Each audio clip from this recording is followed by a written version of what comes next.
Assalamualaikum warahmatullahi wabarakatuh. Good morning my beloved students. Habizallah. Selamat pagi semuanya. Untuk siswa-siswi SMP Negeri 1 Ponorogo, bagaimana kabarnya? I hope you are all doing great. Saya harap kalian dalam keadaan baik semuanya, dalam keadaan sehat semuanya. Jangan lengah, tetap jaga kesehatan ya. Oke, bertemu kembali dengan saya, Mutia Dwi Setiawati, yang artinya berarti sekarang kita berada di sesi pembelajaran bahasa Inggris kelas 9. Nah, sekarang kita akan masuk ke chapter yang ketiga dengan tema Be Healthy, Be Happy. Ada yang sudah mulai membuka mungkin buku paket yang sudah kalian terima dari perpustakaan. Jadi kira-kira apa sih yang akan kita pelajari di chapter yang ketiga ini dengan tema Be Healthy, Be Happy? Mungkin banyak yang belum buka ya, oke nggak masalah. Jadi sekarang silakan kalian siapkan untuk alat tulis, juga buku tulis. Seperti biasa silahkan kalian catat di buku tulis kalian untuk materi yang akan saya tampilkan nanti di PowerPoint ya. Ya, di sebelumnya berarti kita sudah mempelajari 2 chapter, 2 materi, dan juga berarti sudah ada 2 penugasan. Jadi untuk kalian yang belum mengerjakan tugas 1 dan tugas 2, silakan untuk segera dikerjakan ya. Karena nanti setelah chapter ketiga ini, pembelajaran chapter ketiga selesai, berarti di minggu depan akan ada tugas lagi. Jadi biar tidak menumpuk, silahkan kalian kerjakan yang belum mengerjakan tugas pertama dan juga penilaian harian pertama. Di minggu depan berarti ada penugasan untuk materi chapter ketiga, dan di minggu depannya lagi, berarti 2 minggu ke depan, kalian akan menghadapi penilaian tengah semester atau PTS. Jadi silakan kalian mulai mempersiapkan diri ya, jadi belajar lagi materi yang sudah diajarkan kemarin, silakan kalian buka lagi, silakan kalian pelajari lagi. Ya, before we start our class today, sebelum kita memulai kelas kita pada pagi hari ini, let's say basmalah together. Mari kita baca basmalah bersama-sama. Bismillahirrahmanirrahim. Ya, semoga dengan bacaan basmalah tadi, pelajaran kita hari ini akan berjalan dengan lancar dan juga kalian akan mendapatkan ilmu yang bermanfaat. Amin. Ya, oke. In this chapter, we will learn about, jadi di chapter ini kita akan mempelajari tentang, di sini udah ada 3 ya. Oke, kita baca satu-satu. The first is to how to choose healthy and safe product. Bagaimana cara memilih produk yang sehat dan juga aman. Lalu yang kedua, how to avoid harmful effects. Bagaimana cara menghindari efek yang buruk. Lalu yang ketiga, how to get the best result. Bagaimana cara mendapatkan hasil yang terbaik. Jadi kira-kira apa sih yang akan kita pelajari di chapter ketiga ini? Nah, clue untuk apa sih yang akan kita pelajari di hari ini? Look at the labels ya. Ini berarti udah ada clue-nya ya. Berarti yang akan kita pelajari adalah label or labels ya. Sudah ada 3 contoh label di PowerPoint yang saya tampilkan ini, dari yang novelty, acetaminophen, lalu juga ada stylish bakery ya. Jadi ada 3 label yang saya tampilkan karena memang hanya akan ada 3 label yang kita pelajari di chapter yang ketiga ini. Yang pertama, drink label. Nanti apabila besok kalau ada di soal mungkin adanya beverage, itu sama dengan drink ya. Jadi drink ini artinya sama dengan beverage. Jadi jangan bingung.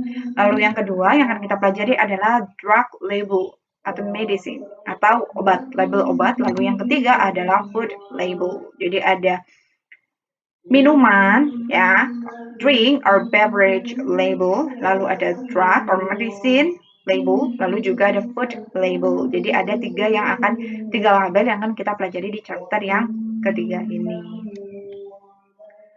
Ya, pasti kalian udah sering lah ya lihat label, tapi mungkin di antara kalian hanya apa sih label gitu ya. Padahal di label ini ada banyak sekali informasi yang bisa kalian dapatkan. Oke, tapi kita mulai dulu dari yang pertama ya. Pertanyaan yang pertama, what is label? Kira-kira apa sih pengertian dari label itu, dari label? Ya. Label is an information contained in the outer packaging of a product or goods. Jadi label adalah informasi yang ada di luar kemasan dari sebuah produk atau barang. Nih ya, contohnya ada di gambar ini. Ya, biasanya ada di luar kemasan. Ini adalah contoh dari label. Oke, lalu what is the function of label? Apa sih fungsi dari label ini? Oke, fungsi dari label adalah to give detailed information about the product, yaitu untuk memberikan informasi secara rinci tentang produk tersebut. Ini ya di sini.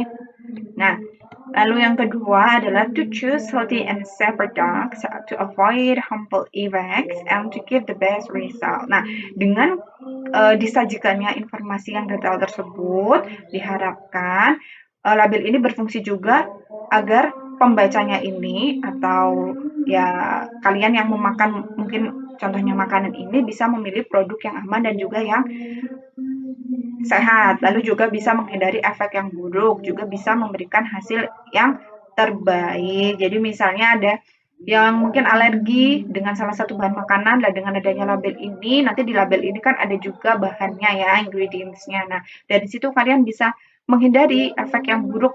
Misalnya kalian alergi terhadap bahan tersebut, kalian bisa menghindarinya dari label tersebut. Oh, ini ada kandungan bahan ini, berarti harus saya hindari. Nah, berarti kalian bisa menghindari efek yang buruk dan juga untuk mendapatkan hasil yang terbaik.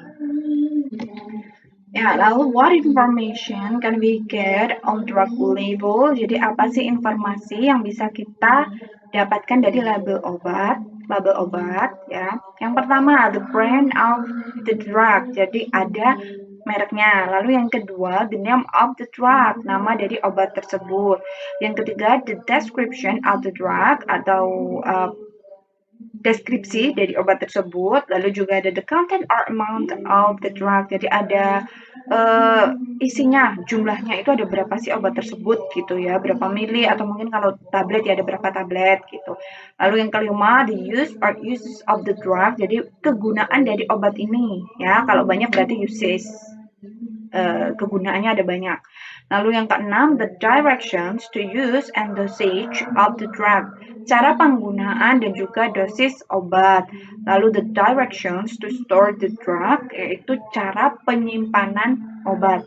Lalu yang kedelapan, caution or expiration date, itu ada tanggal kadaluarsanya. Itu adalah informasi-informasi yang bisa kita dapatkan dari label obat.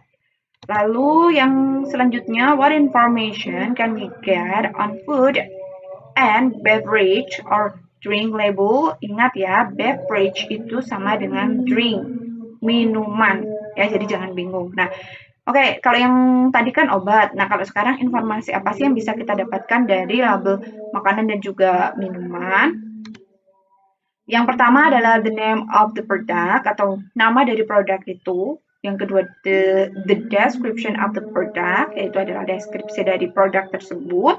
The content or amount of the product, tadi sama isinya ya, isi dari produk tersebut.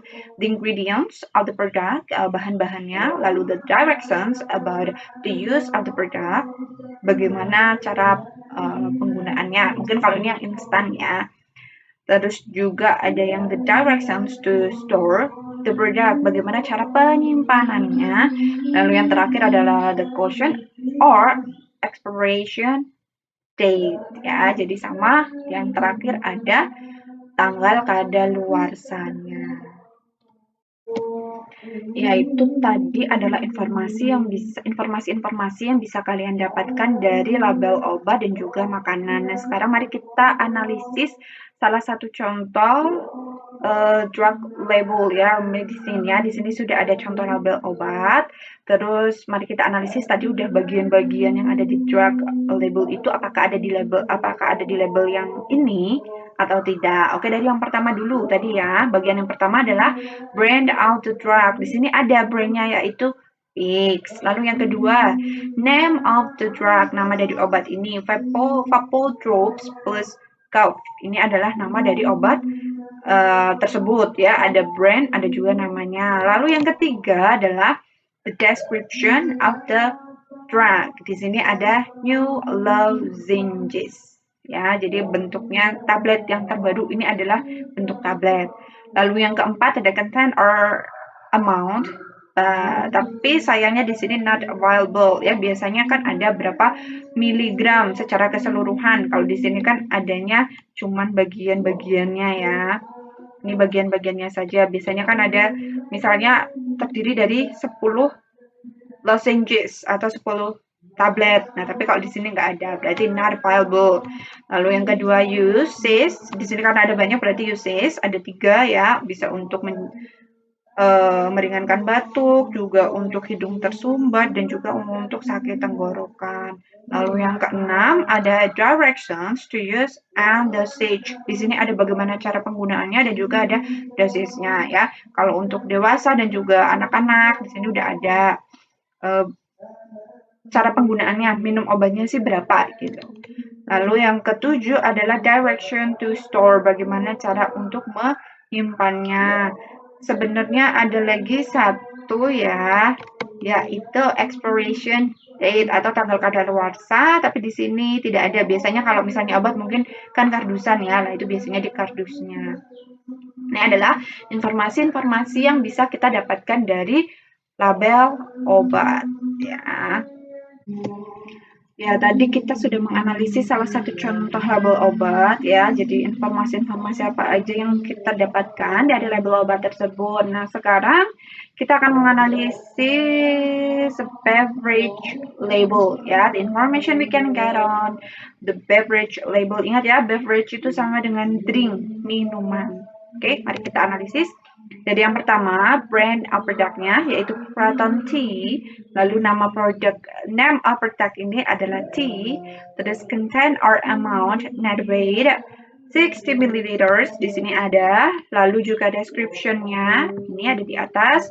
For the perfect cup of tea. Lalu ingredients-nya di sini ditulis not available karena memang tidak ada. Di sini tidak disebutkan teh ini terdiri dari bahan apa aja sih, itu nggak ada ya, berarti not available. Lalu directions to use, di sini ada nih yang atas, use 1 pack per cup, lalu per fresh bubbling water over 3 tea pack, lalu steep for 3 to 5 minutes and remove tea pack. Jadi ada cara penggunaannya ya, berarti disuruh menggunakan satu kantong teh, lalu juga suruh disiramkan air yang mendidih ke teh tersebut, kantong teh, lalu dicelupkan untuk selama 3-5 menit, lalu ambil kantong teh tersebut. Itu cara penggunaannya. Lalu untuk directions to store, bagaimana cara penyimpanannya, not available, berarti tidak ada,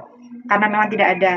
Lalu expiration date-nya no date available, jadi tidak ada tanggal kadaluarsanya, karena memang kalau misalnya produk-produk yang kayak gini, yang kecil-kecil, terus nanti biasanya dijadikan satu kardus, itu untuk tanggal kadaluarsanya itu ada di kardus yang besar itu, bukan di kardus yang kecil-kecil itu. Ya, jadi yang nggak masalah.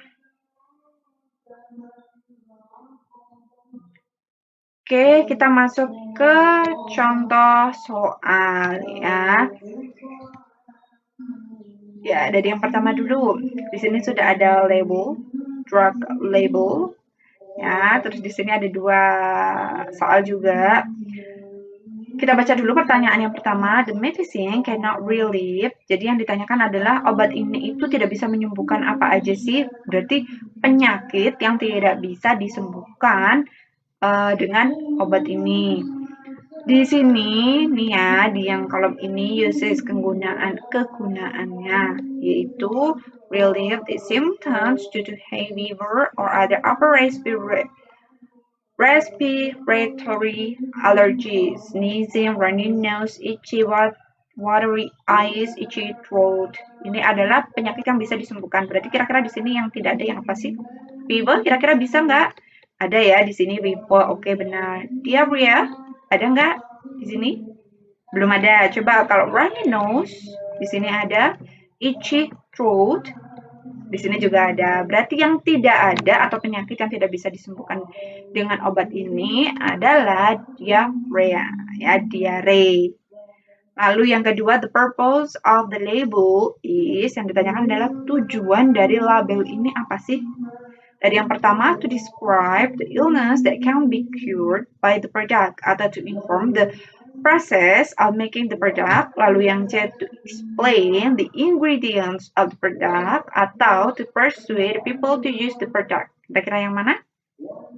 Ya, jawabannya adalah yang A. Jadi mendeskripsikan penyakit-penyakit yang bisa disembuhkan oleh produk ini, produk obat ini, ya. Kalau yang B untuk informasikan tentang bagaimana cara pembuatannya, tidak. Lalu untuk menceritakan bahan-bahan produk tersebut juga enggak ya. Apalagi yang D, to persuade people to use the product. Persuade itu mengajak ya. Kalau persuade ini adalah nanti biasanya iklan, advertisement, itu baru persuade. Kalau ini kan cuman label ini cuma menyajikan informasi-informasi yang dibutuhkan, ada bahan, terus cara penggunaannya. Berarti yang benar adalah to describe the illness that can be cured by the product. Ya, tadi adalah label obat ya, drug label or medicine label. Lalu yang kedua di sini adalah kira-kira apa? Ini label apa? Ya, kalian bisa lihat di sini ya. Di sini dari bahannya aja dilihat, potatoes ya. Potatoes berarti kentang. Berarti ini adalah food label ya. Oke, kita baca dulu untuk pertanyaan yang pertama. The following are the ingredients of the product except kecuali. Nah, berarti yang ditanyakan adalah yang bukan merupakan bahan dari produk ini ya. Yang pertama dehydrated potatoes, atau yang B modified food starch, lalu preservative atau lecithin. Kira-kira yang mana sih yang bukan bahan dari produk ini? Kalian bisa lihat di ingredients di sini ya. Tadi dehydrated potatoes ada, berarti bukan ya. Itu merupakan bahan dari produk ini. Lalu modified food starch ini ada di sini. Lalu preservative ada nggak di sini? Yang ketiga lecithin ini ada. Nah, untuk yang preservative ini di sini ada no preservative, tanpa bahan pengawet ya. Berarti yang bukan merupakan bahan dari produk ini adalah pengawet, yaitu yang C. Lalu yang kedua, the label contains information about. Kira-kira informasi apa sih yang terdapat di label ini? Yang pertama, the name of the product and directions to cook. Ada nggak? Atau yang kedua, the brand of the product and ingredients. Atau yang ketiga, directions to eat and nutrition facts. Atau yang D, ingredients and expiration date. Kira-kira ada? Yang paling benar tentang informasi yang terkandung di label ini yang mana sih? Ya, jawabannya adalah yang B ya. Kenapa? Di sini ada brandnya, Pack Ravels. Lalu juga ada ingredients-nya. Di sini ada bahan-bahannya. Kalau yang A ini kan direction cukup, nggak ada ya, karena ini makanan siap santap ya, yang tidak perlu dimasak. Jadi ini tidak ada memang juga di sini. Berarti yang A bukan. Lalu direction to eat, bagaimana cara makannya? Nggak ada. Lalu juga kalau yang D, ingredients ada, tapi tidak ada expiration date-nya, tidak ada tanggal kadaluarsanya. Berarti yang paling tepat adalah yang B, yang paling benar. Lalu yang ketiga, the purpose of reading the information on the packaging is, kira-kira tujuan dari membaca informasi yang ada di bungkusnya ini apa sih? Oke, yang pertama, to choose unhealthy products, atau to avoid expensive products, to get harmful effects, atau to have the best result. Tadi, tujuan dari kalian membaca label itu apa sih? Yang pertama, to choose healthy and safe products. Berarti yang A tidak ya, di sini malah disuruh memilih yang unhealthy. Lalu yang kedua, yang B, to avoid expensive product. Tidak ada, di sini nggak ada harganya, tidak membahas harga. Berarti tidak ada hubungannya dengan expensive. Lalu yang ketiga, atau yang C, to get a harmful effect. Salah juga, karena justru dengan kalian membaca label adalah to avoid harmful effects. Jadi malah untuk menghindari, bukan untuk mendapatkan efek yang buruk. Lalu yang ketiga, yang D, to have the best result. Tujuan dari kita membaca label itu yang ketiga adalah to get the best result. Nah, yang paling tepat berarti di sini adalah yang D ya. Di sini to have the best result. Ya, untuk label yang selanjutnya masih di label makanan ya. Kita baca langsung aja di pertanyaannya. What is the writer's purpose of writing the text? Kira-kira tujuan dari penulis menuliskan teks ini apa sih? Apa sih tujuan dengan adanya label ini? Yang pertama, to tell the use of the product. Apakah untuk beritahu tentang kegunaan dari produk tersebut? Atau to persuade, tadi ya, untuk mengajak. Berarti tidak, kalau persuade itu nanti di materi advertisement, iklan. Lalu yang ketiga, yang C, to remind, untuk mengingatkan pembaca untuk mengkonsumsi produk tersebut, atau yang D, to give detailed information about the substances of the product, atau memberitahu informasi detail tentang kandungan dari produk ini. Kira-kira yang paling benar yang mana? Yang paling tepat adalah yang D ya, untuk memberikan informasi yang mendetail. Lalu yang kedua, which of the substance does the product contain mostly? Kira-kira bahan yang mana sih yang paling banyak terdapat di produk ini? Kalian bisa lihat di sini. Di sini kan ada bahan-bahannya ya. Di sini ada gram-gramannya juga. Nah, kalian ditanyakan yang paling banyak terdapat di produk ini. Berarti yang paling banyak kandungannya ini ya. Berarti apakah carbohydrate atau sodium, ada sodium, atau ada sugar, atau juga ada fat. Kira-kira yang mana? Yang paling banyak adalah yang karbohidrat. Berarti yang A. Oke. Itu materi kita pada hari ini ya. Materinya sebenarnya gampang, simple, yaitu tentang label. Jadi kalian diminta untuk sebenarnya lebih teliti aja. Kalau ada label ya berarti dibaca untuk menghindari hal-hal yang tidak diinginkan. Dan juga kalian bisa untuk memilih produk-produk yang sehat dan aman untuk kalian. Oke, apabila masih ada pertanyaan lebih lanjut bisa menghubungi saya secara langsung ya. So this is the end of our class 3 and thanks for watching. Wassalamualaikum warahmatullahi wabarakatuh.